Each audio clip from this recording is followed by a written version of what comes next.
चलें, एक बार फिर मैं वीडियो में हाजिर हूँ। मैं बता रहा था नेस्टेड इफ के बारे में, nested if if in with in if और इफ एल्स इफ लेटर के बारे में मैं बता रहा था। तो वो क्या थी, इफ एल्स इफ लेटर जो है तब आप इस्तेमाल करते हैं जब आपके पास अच्छी खासी कंडीशंस हों और उनमें से किसी एक को चूज़ करते हैं। फॉर एग्जांपल, हम जब ग्रेड का एक प्रोग्राम बनाते हैं तो एक बच्चे के सिर्फ अगर 90 से 100 के परसेंटेज में मार्क्स आते हैं तो उसका ग्रेड A+ ही होगा। उसके अलावा उसे कोई और ABCD ग्रेड नज़र नहीं आने चाहिए। इसी तरह से अगर उसके 70% मार्क्स हैं तो उसे सिर्फ 70% के अंदर अगर उसके B ग्रेड बनता है तो सिर्फ B ग्रेड ही उसका डिस्प्ले होगा और किसी चॉइस को वो चूज़ नहीं करेगा। तो इसलिए हम उसमें if else if ladder use करते हैं। कोई और एग्जांपल जिसमें आपको सिर्फ एक चॉइस चाहिए हो तो उसमें इफ एल्स इफ लेटर आप यूज़ करते हैं। नंबर ऑफ चॉइसेस में से किसी एक को जब आप सेलेक्ट करते हैं। ओके, तो कंडीशनल स्टेटमेंट को समझने से पहले आपको समझना चाहिए ऑपरेटर्स, क्योंकि ऑपरेटर्स इस्तेमाल होते हैं हमारे कंडीशनल स्टेटमेंट्स के अंदर। तो ऑपरेटर्स खुसूसन दो टाइप के होते हैं, यूनरी ऑपरेटर और binary operator. Okay, unary single, binary double. ऐसा ही होता है ना, यूनरी का मतलब सिंगल, बाइनरी का मतलब डबल। तो यूनरी में एक ऑपरेंड होता है, उसके साथ हम इस्तेमाल करते हैं ऑपरेटर, यानी जैसे A++ या I++ जैसे होता है, वो क्या होता है, इंक्रीमेंट ऑपरेटर, एक का इजाफा करता है, और I- डिक्रीमेंट ऑपरेटर जो एक की सब्ट्रैक्शन करता है। तो ये होते हैं हमारे यूनरी ऑपरेटर्स। बाइनरी ऑपरेटर की तरफ चलते हैं। अरिथमेटिक ऑपरेटर है, relational operator, logical operator. Arithmetical operator जो है आपने देखे होंगे, plus minus multiply, divide and modulus. यहाँ पे डिवाइड और मॉड्यूलस के बारे में बताता हूँ मैं। जब आप डिवाइड करते हैं 2 डिवाइडेड बाई 2, ऊपर बचता है 1 और बकाया बचता है 0। जो ये जो बकाया बचता है 0 वो होता है रिमाइंडर, और बकाया जो ऊपर होता है क्वोशंट। डिवाइड का ये जो डिवाइड का ऑपरेटर है ये आपको क्वोशंट देता है, मॉड्यूलस ऑपरेटर जो है वो आपको रिमाइंडर देता है। और जब भी आप देखते हैं कोई नंबर किसी के ऊपर पूरा का पूरा तकसीम होता है तो उसका रिमाइंडर 0 होता है। ओके, ये लॉजिक मैं आगे जाके समझाऊंगा आपको। अगले है relation operator, greater than, less than. If else की कंडीशन में या इफ में हम यूज़ करते हैं अमूमन के नंबर ग्रेटर दैन है या लेस दैन है तो वो बताता है। इक्वल टू के लिए डबल टू इक्वल इस्तेमाल करते हैं हम, नॉट इक्वल के लिए नॉट इक्वल। और लॉजिकल ऑपरेटर्स में नॉट और एंड की इस्तेमाल होता है। नॉट जो अगर फॉल्स होगा तो ट्रू कर देगा, ट्रू होगा तो फॉल्स कर देगा कंडीशन को। और की बात करते हैं तो और का टेबल बना है, अगर दो कंडीशन ट्रू होंगी तो ट्रू, दोनों में से कोई एक भी ट्रू होता है, और यही कहता है दोनों में से कोई एक कंडीशन भी ट्रू है तो रिजल्ट ट्रू, दोनों में से कोई एक ट्रू रिजल्ट ट्रू, दोनों फॉल्स तो रिजल्ट फिर फॉल्स होगा, वरना रिजल्ट ट्रू होगा। ये लॉजिकल ऑपरेटर होता है। और दो कंडीशंस के साथ लगता है। इसी तरह से एंड भी दो कंडीशन के साथ लगता है, लेकिन दोनों कंडीशन का ट्रू होना लाजमी है तो ट्रू होगा, वरना एक भी फॉल्स हुई तो रिजल्ट फॉल्स, एक भी फॉल्स रिजल्ट फॉल्स, एक भी फॉल्स तो रिजल्ट फॉल्स। ओके, यहाँ तक हमारा सिनेरियो कंप्लीट होता है। हम ये सारे प्रोग्राम कर लेंगे, बट यहाँ पे एक और चीज़ मैं दिखाता चलूँ आपको कि ये इफ़ कंडीशंस मैंने समझाई हैं, इसी तरह से अरिथमेटिक ऑपरेटर वगैरह वगैरह। तो हमारे पास जो यहाँ पे हम बना सकते हैं इवन ऑड का प्रोग्राम बना सकते हैं, नेगेटिव पॉजिटिव नंबर चेक कर सकते हैं, सारे नंबर्स, ये सारे प्रोग्राम मैं अभी करके दिखाऊंगा। इसके फौरन बाद हमारे पास लॉजिकल ऑपरेटर भी मैंने समझाए हैं, उससे हम ग्रेड का प्रोग्राम बनाएंगे और उसके बाद हम लूप्स पे चले जाएंगे। तो इनकी पहले प्रैक्टिस करा दूँ, फिर मैं लूप्स की तरफ चलता हूँ। ओके, तो चलते हैं हम अपने प्रोग्राम्स की तरफ। ये आया हमारा प्रोग्राम।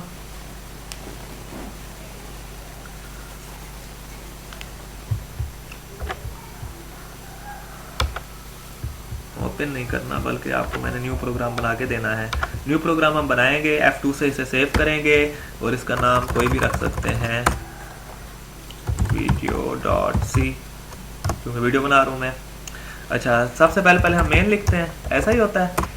मेन के साथ ये करली ब्रेसेस क्लोज, इंडेंट करके लिखें तो अच्छा होगा।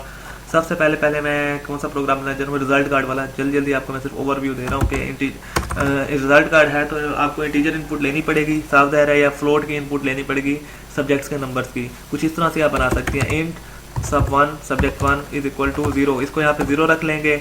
दो सब्जेक्ट के साथ मैं कर रहा हूँ सिर्फ, आप जितने सब्जेक्ट मर्जी ले लें। Subject 2 is equal to 0। Okay, 0 से हमेशा इनिशियलाइज करें हर वेरिएबल को, और हमें पता है ये रूल के हर लाइन के एंड के ऊपर सेमीकोलन आएगा।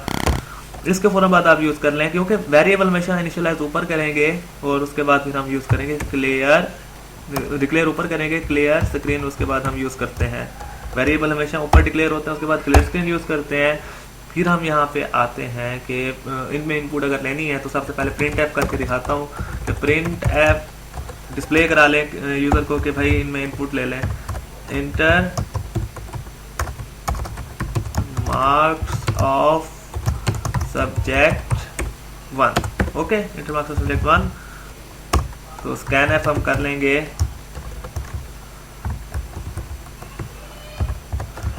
परसेंटेज डी चाहिए होगा, इंटीजर है, so format specifier percentage D comma and का निशान यहाँ पे आता है, इसका सिंटैक्स है ये, और सब 1 में इनपुट ले लूँगा मैं। ओके, इस तरह सब 1 में इनपुट कॉपी पेस्ट करते हैं, कंट्रोल इंसर्ट से कॉपी और शिफ्ट इंसर्ट से आएगा पेस्ट, ठीक है। इंटर मार्क्स फॉर सब्जेक्ट 2, अब यहाँ सब्जेक्ट 2 के लिए, अच्छा यहाँ पे नई लाइन पे लेके जाना है तो \n यूज़ करूँगा, और यहाँ पे भी मैंने फिर नई लाइन पे लेके जाना है तो \n यूज़ करता हूँ, ओके। तो इस तरह से सब्जेक्ट 2 और सब 2 में यहाँ पे इनपुट ले लेंगे, ओके। दोनों सब्जेक्ट्स में इनपुट आ गई। ऐसे तरह से अगर आपके 6 सब्जेक्ट है, 6 सब्जेक्ट्स में आप इनपुट ले लेंगे, और उसके बाद आप एंड में आएंगे, आप मुझे एक वेरिएबल ऊपर ही डिस्प्ले कराना चाहिए, इंट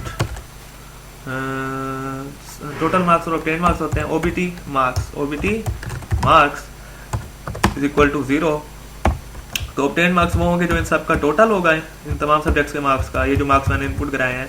तो ओबीटी मार्क्स ऊपर डिक्लेयर किया है, 0 से इनिशियलाइज किया, यहाँ पे उसे मैं फिर वापस यूज़ कर रहा हूँ, और उसमें मैं क्या कर रहा हूँ, सब 1 प्लस सब 2, इसी तरह से आप सब 3 सब 4 सारे सब्जेक्ट यहाँ पे सम करा के ऑब्टेन मार्क्स में कर लेंगे। और टोटल मार्क्स का वेरिएबल मैं ऊपर ही डिक्लेयर कर लेता हूँ, इंट टोटल मार्क्स। अगर वो ना भी लें तो आप डायरेक्ट भी वहाँ नीचे आके लिख सकते हैं, मुझे पता है 2 सब्जेक्ट में टोटल 200 ही होगा, वरना नीचे भी मैं आके इसको कर सकता था कि अलग से 200 डायरेक्टली में देता, तो वो होते टोटल मार्क्स तो मेरे पास आ चुके हैं, उन्हें ऊपर मैंने कर लिया है। तो इस तरह से मेरे रिजल्ट कार्ड हो जाएगा। तो मैं यहाँ पे डिस्प्ले करा सकता हूँ कहीं भी, एक GoToXY के ज़रिए से खूबसूरत सा डिज़ाइन करके आपको दिखाता हूँ अपना एक प्रोजेक्ट, उसमें मैंने ऐसे किया हुआ है। तो इसे मैं डिस्प्ले करा लेता हूँ, प्रिंट एफ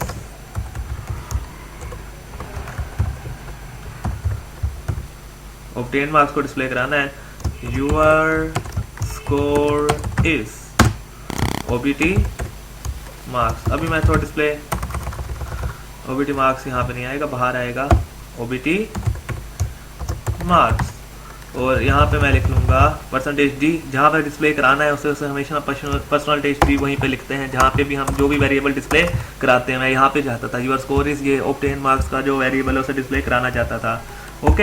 एंड में गेट ch इसलिए यूज़ करते हैं ताकि हमारी स्क्रीन इनपुट लेने के लिए रुके और हमें रिजल्ट नज़र आ जाए। F2 for save, control F9 for compile.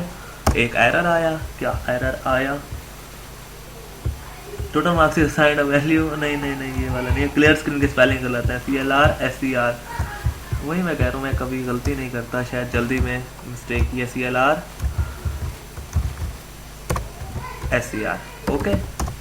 Control F9, inter marks of subject 1 33 44, दूसरे सब्जेक्ट के वो टोटल जो है उनका वो मुझे बता रहा है स्कोर। और इसी तरह से मैं इससे डिस्प्ले अच्छा नहीं कर पाया, डिस्प्ले अच्छा किस तरह से करते हैं वो उसमें थोड़ा टाइम लगता है। आपको मैं अपना असाइनमेंट दिखा देता हूँ, ये मैंने एक प्रोग्राम बनाया हुआ है कि इनपुट, सॉरी ये तो CV वाला आ गया, नंबर 2 पे चलते हैं, कि यहाँ पे मैं देखें इनपुट ले रहा हूँ कुछ प्रोग्राम्स में, कुछ सब्जेक्ट्स की, पहला सब्जेक्ट, दूसरा सब्जेक्ट, तीसरा सब्जेक्ट, उसी तरह से इनपुट ले रहा हूँ, लेकिन यहाँ पे एक ही स्टेटमेंट में ले रहा हूँ, तो इसलिए कुछ ऐसा आउटपुट आ रहा है मेरे पास। उसके फ़ौरन बाद जैसे मैंने आखिरी इनपुट की क्लियर स्क्रीन कराया, मैंने GoToXY के ज़रिए से ये सारा रिजल्ट कार्ड मैंने अलाइन किया, सब्जेक्ट्स सारे अलाइन किए, जो उनका रिजल्ट आता गया वो मैं डिस्प्ले कराया, और कुछ भी नहीं किया, ठीक है, कुछ भी इसमें इतना इजाफी नहीं हुआ, वो परसेंटेज का फार्मूला लगाया। तो इस तरह से हम ये काम करते हैं, और इसी तरह से ये हो सकता है रिजल्ट कार्ड वाला, ठीक है। सिंपल प्रोग्राम आपको समझ आ चुके होंगे। अब हम चलते हैं कुछ उस प्रोग्राम की तरफ के इफ एल्स या नेस्टेड इफ के जो प्रोग्राम्स हैं उनकी तरफ चलते हैं, ओके। इनको मैं हटा देता हूँ यहाँ से, क्लियर स्क्रीन और गेट सी एच रहने देता हूँ। ओके, ये हमारे पास क्लियर स्क्रीन और गेट सी एच मौजूद है। अब यहाँ पे अगर इफ़ की बात करते हैं, इफ़ मैं वहाँ पे आपको एक दिखाता हूँ कि हमने एक क्राइटेरिया रखा हुआ है, अगर स्टूडेंट के मार्क्स इन मार्क्स में दे देता हूँ कुछ भी अपनी तरफ से, अभी इनपुट नहीं कराता, अपनी तरफ से इनिशियलाइज करा रहा हूँ 50। तो इफ़ मार्क्स, हमें पता है मार्क्स जब उसके ग्रेटर देन या इक्वल टू 33 होते हैं तब वो पास होता है, ऐसा ही हमने क्राइटेरिया रखा हुआ है। तो मैं ये देख रहा हूँ if marks is greater than equal to 33, तो मेरे पास प्रिंट एफ हो जाए पास। ओके, तो अब अगर ये स्टूडेंट 33 से ज़्यादा स्कोर करता है तो पास होगा, और ऐसा ही है इसका 50 है मार्क्स में, तो यहाँ पे मार्क्स 50 इज ग्रेटर देन 33, तो स्टूडेंट पास ही होगा और मेरे पास पास डिस्प्ले होगा। F2 for save, control F9 for compile, और पास डिस्प्ले हो गया। लेकिन अगर इस कंडीशन को मैं फॉल्स कर देता हूँ, यानी 30 मार्क्स वाला पास डिस्प्ले नहीं होगा, तो इफ कंडीशन ट्रू नहीं होगी और कुछ भी डिस्प्ले मेरे पास नहीं होगा, और ऐसा ही हुआ। ठीक है, गॉट इट। और ये तो थी इफ कंडीशन, लेकिन जो कि सिर्फ ट्रू होने पे चल रही है, फॉल्स होने पे नहीं चल रही। और फॉल्स होने में मुझे एल्स पार्ट बनाना होगा इसका, जो इफ एल्स कंडीशन को शो करता है। इफ एल्स की बात कर रहे हैं हम, ताकि मुझे अगर वो कंडीशन ट्रू फॉल्स हो रही है तो मुझे प्रिंट एफ में जाके, एल्स में जाके प्रिंट एफ कराए कि फेल। ओके, तो इस बार फेल डिस्प्ले होगा क्योंकि एल्स का पार्ट इसका बन चुका है फेल। गुड। लेकिन अब मैं चाहता था कि ये जो स्टूडेंट है पास तो मुझे दिखा रहा है 33 से ऊपर, ठीक है, पास दिखाएगा, ये 33 के ऊपर भी पास दिखाएगा, 33 पे भी पास दिखाएगा, कंट्रोल F9, और यही पास मुझे 100 पे भी दिखाएगा।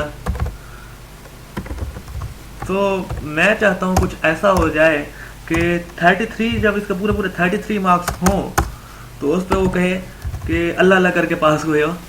तो कुछ ऐसी कंडीशन हम बनाते हैं कि वो कहे कि अल्लाह अल्लाह करके पास हुए हो। तो उसके लिए क्या होगा कि पहले तो मार्क्स चेक कर लिए उसने 33 थे, तो कंडीशन के अंदर आके वो दिखा रहा ना पास। मैं यहाँ पे दिखाता हूँ कि पास तब लिखा, पास तो वैसे लिखा हुआ आ रहा है तमाम के साथ, लेकिन जब मार्क्स 33 हों पूरे पूरे तो करे अल्लाह अल्लाह करके पास हुए हो। तो यहाँ पर मुझे फिर उसे लिखना चाहिए, नेस्टेड इफ करनी पड़ेगी। ऐसा ही है, एक इफ कंडीशन तो मैंने चेक कर ली कि ये काम हो रहा है, लेकिन इसके फ़ौरन बाद मुझे चेक करना होगा क्या वो पूरे पूरे 33 हैं। अगर पूरे पूरे 33 हैं तो इसे मैं डिस्प्ले करा दूंगा अल्लाह अल्लाह करके पास हुए हो, वरना कुछ भी नहीं होगा, वह सिर्फ पास ही डिस्प्ले होगा। किस तरह से, if marks is equal to 33, अगर पूरे पूरे 33 हैं तो आप डिस्प्ले करा दें प्रिंट एफ अल्लाह अल्लाह करके पास। तो ऐसे ही डिस्प्ले होगा क्योंकि पास जो है इस कंडीशन के अंदर है, कंडीशन ट्रू होगी, ये कंडीशन ट्रू हो ना हो पास डिस्प्ले होगा। तो इधर मुझे पास लिखने की जरूरत नहीं है, तो वो ये अगर 33 के बराबर आएगा तो अल्लाह अल्लाह करके और उसके आगे पास तो ऐसे ही डिस्प्ले होगा। लेकिन अगर 33 के बराबर नहीं होता कोई नंबर, जैसे अब 33 के बराबर है तो ये आएगा, अगर कोई नंबर 33 के बराबर नहीं आता तो ये सिर्फ पास ही डिस्प्ले कराएगा। F2 करते हैं, अभी समझ आ जाएगा। तो अल्लाह अल्लाह करके पास इसलिए आया क्योंकि पूरे पूरे 30 मार्क्स थे इसके, लेकिन 30 के अलावा कोई भी मार्क्स होंगे इसके पासिंग वाले तो सिर्फ पास ही निकला आएगा। ऐसा ही है, तो समझ आई होगी नेस्टेड इफ की कंडीशन, इसे कहते हैं if with in if is called nested if. If के अंदर ही हमने इफ चेक किया तो इसे नेस्टेड इफ कहते हैं। अच्छा, लेकिन ये कोई, मैं चाहता था कि तो खाली 33 के ऊपर हो रहा है, मैं चाह रहा हूँ 33 से लेकर 50 के दरमियान जितने भी नंबर्स हैं उनके ऊपर ये काम हो। तो मुझे क्या करानी पड़ेगी, एक रेंज बनानी पड़ेगी कि जो नंबर यानी नंबर मार्क्स अगर less than greater than equal to 33 है, एंड ऑपरेटर यूज करना पड़ेगा। दोनों कंडीशन का ट्रू होना लाजमी है, इसलिए एंड ऑपरेटर मैं यूज कर रहा हूँ कि marks less than equal to 50 भी हो। तो ये पूरी रेंज चेक कर रहा है कि 33 से के बराबर या बड़ा हो, और बाद में फिर चेक करें 50 से कम भी हो, तब वो जो है मार्क्स इस रेंज में आएंगे, यानी 33 से लेकर 50 की रेंज में वो मार्क्स आएंगे और उनके साथ लिखा होगा अल्लाह अल्लाह करके पास हुए हो। अब 35 पे भी ये डिस्प्ले होगा, क्योंकि 35 भी इसी रेंज के अंदर आता है। देखें इसी तरह से अगर मैं यहाँ पे 45 भी रखूँ या 49 भी रखूँ तो उन पे भी ये काम होगा, लेकिन 51 पे ये कंडीशन फॉल्स होती है क्योंकि लेस देन इक्वल टू 50 है यहाँ पे, और ये कंडीशन फॉल्स हो जाएगी इस और जब एक कंडीशन फॉल्स हो जाए एंड में तो आपका एक्सप्रेशन ट्रू नहीं रहता और ये इफ कंडीशन मेरी नहीं चलेगी, तो सिर्फ पास ही डिस्प्ले होगा। ठीक है, तो ये था नेस्टेड इफ और ऐड ऑपरेटर भी मैंने समझा दिया यहाँ पे। इसी तरह से अगली चीज़ मैं आपको दिखाता चलूँ इसमें कि चलें ये चीज़ें क्लियर हो गई, अल्लाह अल्लाह करके पास हुए। और क्या रह गया है, हाँ लेकिन मैं यहाँ चाहता हूँ सिर्फ पूरा पूरा यहाँ पे लिखा हुआ है अल्लाह अल्लाह करके पास हुए, और अगर ऐसा ये कंडीशन ट्रू नहीं होती तो एल्स में, इसी के एल्स में चला जाए। ठीक है, हर इफ का एल्स होता है, एल्स का एल्स नहीं होता है, याद रखना है। मैं इफ का एल्स बना रहा हूँ, उमन बच्चे क्या कर देते हैं एल्स पार्ट का भी एल्स बना के बैठे होते हैं, ऐसा नहीं करना। तो इफ का एल्स बनाना है आपने, प्रिंट एफ, और यहाँ पे हम करते हैं ग्रेट जॉब। ग्रेट जॉब ये तब आएगा जब हम 50 से ज़्यादा नंबर देंगे, उससे कम नंबर जो भी होंगे उनको अल्लाह अल्लाह करके यहाँ पे आप मुझे पूरा लिखना पड़ेगा, पास हुए हो। ठीक है, तो अब अगर वो इसी सीरीज में होगा तो अल्लाह अल्लाह करके पास हुए हो, अगर 50 से ज़्यादा नंबर होंगे तो ग्रेट जॉब लिखा आएगा, जॉब होना चाहिए तो जॉब कर दिए। चलें F2 for save, control F9 और ग्रेट जॉब आ रहा है, आप देख रहे हैं क्योंकि 50 से वो ज़्यादा था। और अगर 50 से कम करूँगा या पूरा पूरा 50 ही होगा तो उस पर होगा अल्लाह अल्लाह करके पास हुए हो। तो उम्मीद करता हूँ ये चीज़ समझ आई होगी। इसके बाद अगली चीज़ मैं समझाता हूँ ग्रेड वाला प्रोग्राम जो कि इफ एल्स इफ को शो करता है।